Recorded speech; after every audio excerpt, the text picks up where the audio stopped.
intersection of making art and making money. What are the best books for your creative business? Welcome to Explore Your Enthusiasm, episode 90. I'm Tara Swiger, and I help makers and artists feel awesome about their business. But I do not have all the answers. In fact, I have very few of the answers. What I actually do is have suggestions and resources about what's worked for me and my students and the people I've worked with. So today, I'm excited to share my most favorite resources, which are books. Now, this topic was suggested by Anna on Periscope, and I broadcast these podcast recordings that you're listening to now a whole week before they hit your subscription screen. I broadcast them on Periscope. So if you want to get early access to the podcast recordings, follow me on Periscope at periscope.tv/Tara Swiger. And if you are watching me now on Periscope, hi! I also publish a video version of this podcast on YouTube along with a new lesson every week. So you can find those at taraswiger.com/YouTube. So now let's talk about books. I was super excited when Anna suggested this because after having conversations with makers and artists about what's working with them, books are the second absolute best resources for ideas, suggestions, and frameworks for your small business. So the number one resource is having conversations with other people who are doing it. That is the best thing because you're going to get a bunch of different insights and ideas for what's working for other people. But since we can't all have conversations with other makers, and in fact, most of my time I'm in my PJs at home in rural East Tennessee, not out in the world or in a big city where there are other makers, the second best thing is books, and you have endless access to books, which is just fantastic. So I first started using books to run a business back in 2005 when I started managing a paint your own pottery studio. So I had to hire an employee for the first time. Like when I took over, there were already employees and I had to manage them, but then it became time for me to hire someone and I just didn't know where to start. So I went to the local library and I got all the management books and hiring books I could find, which sadly most of them were related to being in HR in a big company and weren't that useful. But I found some books, I figured out what to do. I made a little system for myself for hiring new people and a process. And then when it was time to fire somebody, I went back and I did the same thing. And my husband thought it was hilarious that I was reading books on how to fire somebody. He's like, only you would take the time and effort to figure out how to do it right via books. So I grew up reading dozens of novels every summer, and my bachelor's degree is in French literature, so I am no stranger to the library. But it wasn't until I started using books in my business that I realized there are nonfiction books that are really, really interesting. Until then, I'd really only been interested in novels and fiction. But I realized that nonfiction books could basically teach me to run the world, or at the very least, they could teach me how to run my own small business, and I could figure anything out that I needed. But back then, as I was starting my own yarn company, the only craft-based business books I could find were from the 70s, and they were all about doing traditional old school arts and craft shows. So I read everything written by Barbara Brabeck. She was the only author in that section in my library, and I went back and done some research, and it seems like hers were kind of the only books published about it at the time. So the first modern small business book that I found is actually written for someone like me. It was called The Boss of You by Lauren Bacon and Amira Mears. And right here I should tell you that I'm going to link to all of these books and have the full list at the podcast show notes, which you'll find at taraswiger.com/podcast90. So all of these are going to be linked up there, but I'm also going to give you the full name and author so you can go search for them on your own. So now, although The Boss of You was written for service providers and I sold a product, it really helped me think about systems and scaling up in a brand new way. They talked about basically just systemizing stuff in your business and doing the bookkeeping, and I hadn't been doing any of that. And I think that was the first place I encountered regular profit math. Now, the Barbara Brabeck books, there's definitely one about pricing your craft, but it was not at all based for selling online, whereas The Boss of You really took that into consideration, the fact you're going to have hosting fees and maybe advertising fees and stuff like that. So that book was the first book that I was like, oh, there could be books more modern that would help me in my business. The awesome thing is since then, there has been a massive boom in small businesses, tiny businesses like ours that are based in arts and crafts. And there has also been a boom in books that are published for people specifically like us, and that's fantastic. But Anna asked me to talk about what the best books were and not just what all the books are and all the books I'd read. So I'm going to boil them down to what I think are the very best for different stages in your business.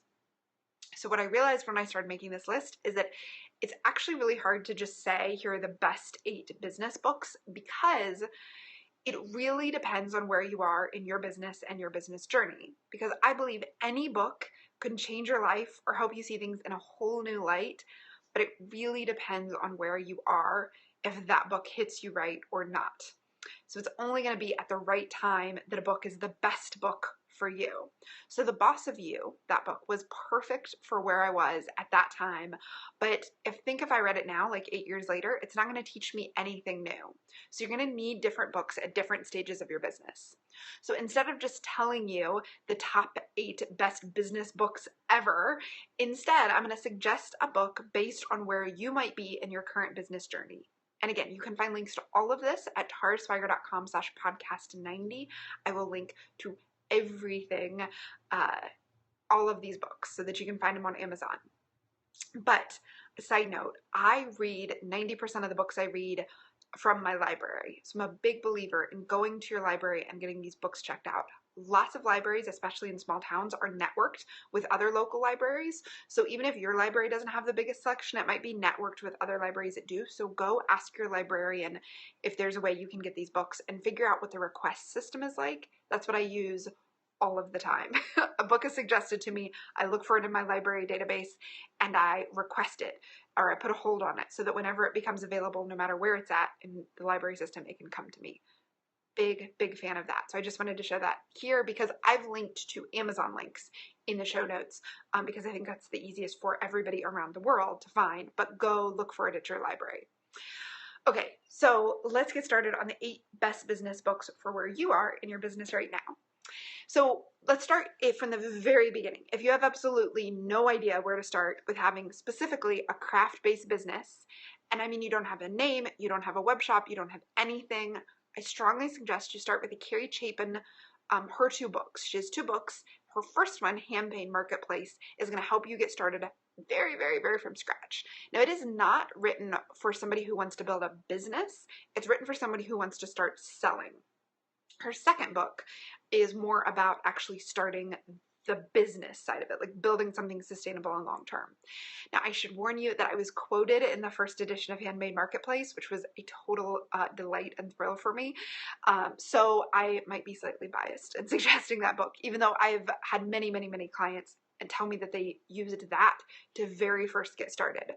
But again, that's like the very beginning of the journey. Most of you listening are somewhere in the middle of your journey because that's what I talk and teach about. But if you have no idea where to get started, start with Handmade Marketplace by Carrie Chapin.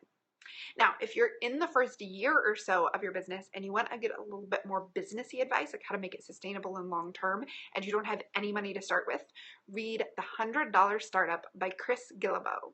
It is packed with practical advice and examples of starting up without any money, and it's got a bunch of different kinds of business. So it has product-based businesses, it has consultants, it has service providers, it has a bunch of different examples. Chris basically outlines the path I took to start my business. I mean, I'm not in the book, but that is exactly what I did. His chapter by chapter is pretty much how I built my business, but it also includes great advice that when I read it like 7 years after starting my business, I took a lot of notes. He especially has something in there called the launch checklist because he talks about launching your product. I strongly recommend if you've never made a launch for one of your products yet, no matter where you are in your business, go and read that and it'll help you think about how to put your thing out in the world in a bigger way. So that's $100 Startup by Chris Guillebeau. Now, I'm gonna stop right here and say, if you don't think you're the kind of person who either makes a lot of money or you're not the kind of person who will be successful or who can sell stuff or who is good at marketing, if you've ever said that as an excuse, like, oh, I'm just not that kind of person, I want you to go read the book Mindset by Carol Dweck. So it's not strictly a business book, and I skipped the bits about sports. There's a chapter about sports. I just skipped it entirely. But it is full of research that shows that in every area of your life, you can be the kind of person who does the thing you want to do, but only if you believe it's possible. So I talk way more about the concepts in this book in episode 49 of the podcast. And the title for that is The Key to Your Business Success. I talk all about mindset in that, both the book and the idea that people have either one of two mindsets. One is fixed, which means I am who I am and nothing will change. And one is growth, which is I can always change and improve. And people with fixed mindsets truly are fixed. They're stuck. They can't change. So if you feel stuck in any area, read this book. It'll help you see if you have a fixed mindset and how to change it into a growth mindset. And then it's got Carol Dweck as a researcher, tons of information about why it matters, why you need a growth mindset in order to change. So whenever I talk to somebody about their business and they're like, oh, I couldn't do that, I'm not that kind of person, I'm like, you need to go read this book. Because as long as you believe you're not that kind of person, you won't be that kind of person. Now, and I talk more about that in episode 49 of Explore Your Enthusiasm. Next, if you struggle with fear or you worry about running out of ideas or you just in general don't feel comfortable sharing your artistic vision with the world, read Big Magic by Elizabeth Gilbert. Now, this is a new book. It recently came out, I think in 2015. It became like a bestseller. Elizabeth Gilbert wrote the bestseller Eat, Pray, Love. Lots of people don't like her because of that. That's just not their kind of book. This is a totally different kind of book. Completely different. It is all about creativity and living with fear. She talks a lot about how you need to commit yourself to your ideas. And if you don't, they'll find someone else. I loved that chapter. She also talks about how to keep fear from holding you back from doing the things you want to do. And she's really clear about you don't need to defeat fear because it's always going to be with you, but you can still create even though you feel it. And I think a lot of makers need to hear that message. She also talks about how to share your work without caring what other people think, which is huge. So if any of that, you're like, I need some of that, read Big Magic by Elizabeth Gilbert. No matter what you thought of her other books, check it out. We read it as the book club pick in the Starship. Each quarter, the captains pick a book they want to read and we read it together and we talk about, what we got from it. And people across the board were like, wow, I needed this book. I've talked to other makers who are super inspired by it. So Big Magic by Elizabeth Gilbert, people are big fans of it. Next, if you are terrified to ask for the sale or to get paid for your art, I want you to read The Art of Asking by Amanda Palmer. I actually own this book. I love it. I suggest it to everyone. In it, Amanda expands on her popular TED Talk, which I'm going to have linked in the show notes. That's at taraswiger.com/podcast90. And she explores what it means to have a real community that you build up around you that is supporting you and your art and asking them for the help. So that is The Art of Asking by Amanda Palmer. And if you ever doubt you needed a mailing list, read this book. She talks about making her first email list like back in the late 90s, and all of the reasons and all of the ways her email list has supported her is why I tell everyone to start an email list. So that's Amanda Palmer, The Art of Asking. If you want to get better at marketing, and if you really want to explore your messaging and how your words are working on your customer, like what you're saying when you don't realize it's what you're saying, read Influence by Robert Cialdini. I think that's how you say his last name. So Influence is full of research about what convinces people to do things, and it's going to help you shift the way you look at your own communication. This book, I read it a couple years ago, I think maybe 2 years ago, and I'd already read and thought a lot about marketing and copywriting at that point. It didn't have entirely new things, but it had a lot of science that backed up what I had already learned from experience was working well in my business. So if you feel like you don't know how to talk to people and how to talk to your customers, read Influence by Robert Cialdini. Okay, next. If you struggle to do what you want to do and you don't seem to be spending the time the way you want to be spending it, and you don't seem to get anything done that you want to get done, you might need to figure out your habits and make some new habits and actually learn how to make your habits stick. And for this, now this doesn't seem entirely businessy, but I promise I've talked to so many makers about how it's influenced their business. So the book is Better Than Before by Gretchen Rubin, and in it she explores habit forming, how you actually decide on a new habit and implement it in your life.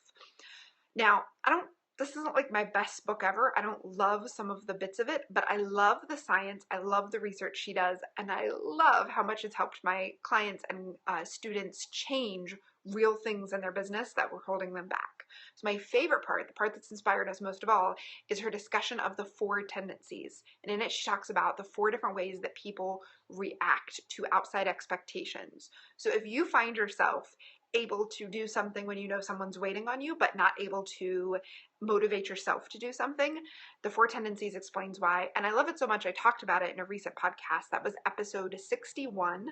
The title is The 4 Tendencies. So if you want to go back on iTunes and listen to that, it's episode 61, The 4 Tendencies, How to Make a Real Change in Your Business. And I talk all about how to apply that to your small business, because she's talking about it in habit formation, but habits are the foundation of doing things regularly and consistently in your business. So check it out. The 4 doing well, but you feel anxious about it, or you notice that you keep sabotaging yourself or holding yourself back, read the book, The Big Leap by Gay Hendricks. I just read this year, a couple months ago, and the first few chapters especially have really recently helped me go through some big business changes, basically some big business growth.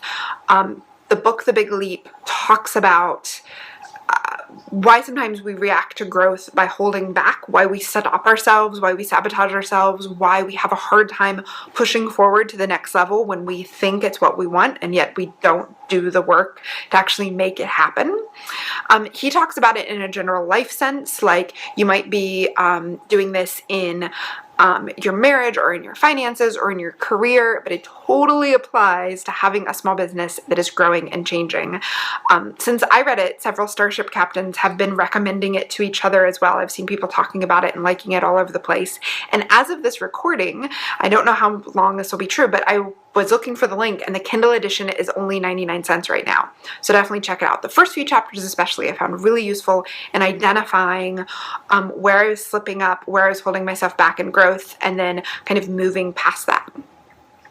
So that brings us to the end of my list of the best business books for where you are in your business. Now, these are not my most favorite books ever or the best books for everyone, but these are books that I think are going to help you in a very particular place in your business.